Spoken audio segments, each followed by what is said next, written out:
सबको जय मसीह की। यीशु मसीह के नाम से आप सबका स्वागत है। मेरा नाम है सतीश और आज का विषय जो है मैं जिस एक ही वचन पे बात करूंगा, ठीक है। और वो वचन है रोमियो की पत्री अध्याय 28। क्या लिखा है पहले वचन पढ़ लेते हैं। वचन पढ़ने से पहले मैं बता देता हूँ कि हम जो मसीह लोग हैं, जो मसीह को सच्चे दिल से मानते हैं, ठीक है, समझे, मानते ही नहीं जानते भी और उसका काम भी करते हैं, ठीक है। तो उन लोगों के जीवन में ना, हम लोगों के जीवन में कई बार है ना समस्या आ जाती है। हो सकता है विरोध हो रहा हो सकता है कोई परेशानी हो सकता है, कोई बीमारी, तकलीफ हो, दुख हो। लेकिन जब ये चीज़ें हो रही होती है तो हम सोचते हैं कि हमारे साथ ऐसा क्या हो रहा है, क्यों हो रहा है, हमने क्या कर दिया इतना गलत। कि जो गलत लोग हैं, जो मतलब पाप में जीते हैं, जो पाप में मतलब जो वचन के अनुसार नहीं चलते, उनका जीवन तो सुखी है, लेकिन हम लोग को इतना दुख क्यों मिल रहा है।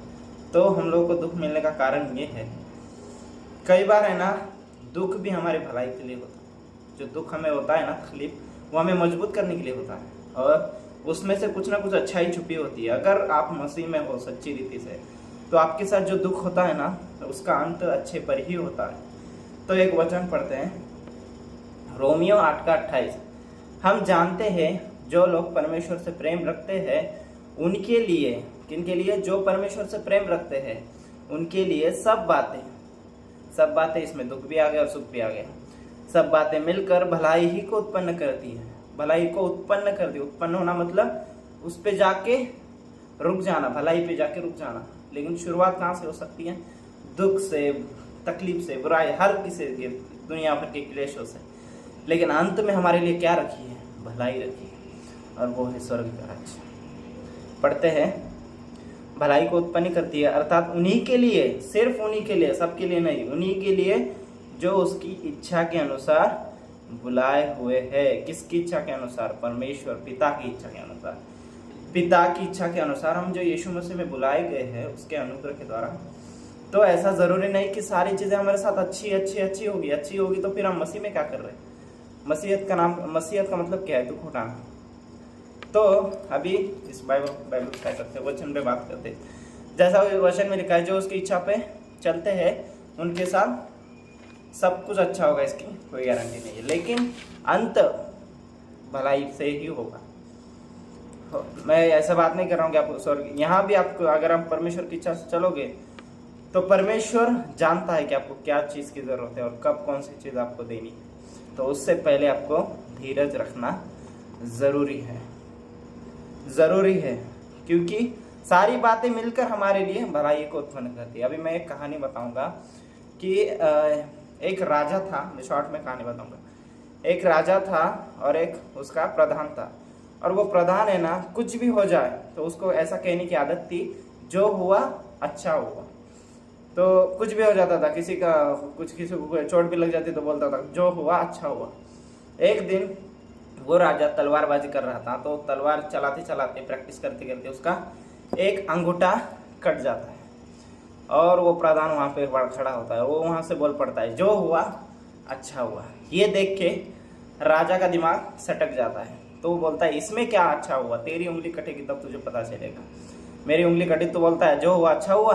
तो राजा उसे पकड़ के जेल में बंद कर देता है, क्योंकि उसका अंगूठा कटा था राजा का, और ये बोला जो हुआ अच्छा हुआ।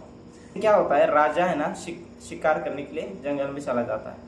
तो जंगल में लोगों का एक ग्रुप होता है जो अपने देवता को बलि देने के लिए राजा को पकड़ लेते हैं। राजा को बांध दिया जाता है और उसे बलि देने के लिए पकड़ जाता है, और उसके साथ ही भाग जाते हैं। और राजा उनके इसमें मिल जाता है, राजा उनके चंगुल में फंस जाता है।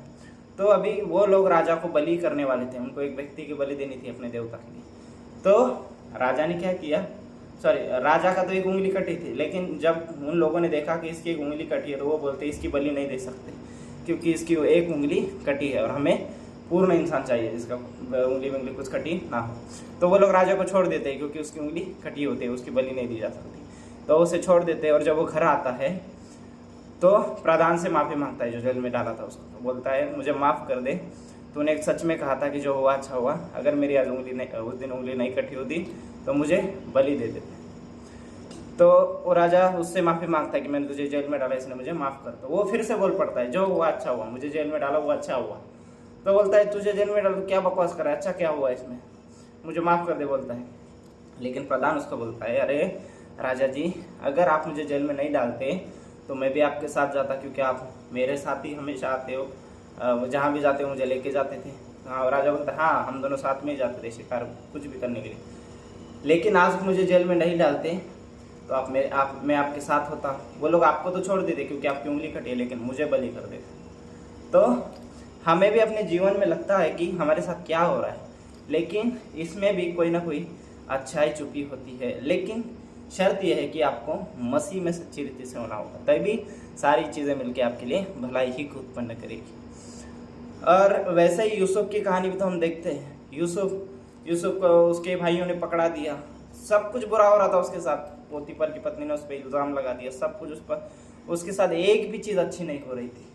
लेकिन उसी बुरी चीज़ों में एक भलाई छुपी थी, और वो थी यूसुफ का राजा बनना फारो मिस्र देश में जाकर। तो बाद में यूसुफ को पता भी चलता है कि मुझे यहाँ पर लाने वाला परमेश्वर है, मेरे भाई नहीं है।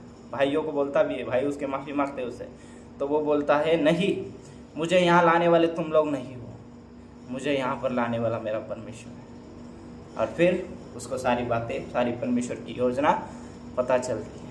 तो वैसे ही हमारे भी जीवन में जब दुख तकलीफ है तो हमें स्थिर रहना ज़रूरी है, क्योंकि हम ऐसे परमेश्वर की सेवा करते हैं, ऐसे परमेश्वर की आराधना करते हैं जो हमें डूबने नहीं देगा, जो हमें डूबने नहीं देगा। आशा रखते हैं कि आपको वचन से बातें समझ में आ गई होगी। प्रभु का धन्यवाद करते हैं। सबको जय मसीह। प्रभु आप सबको आशीष दें।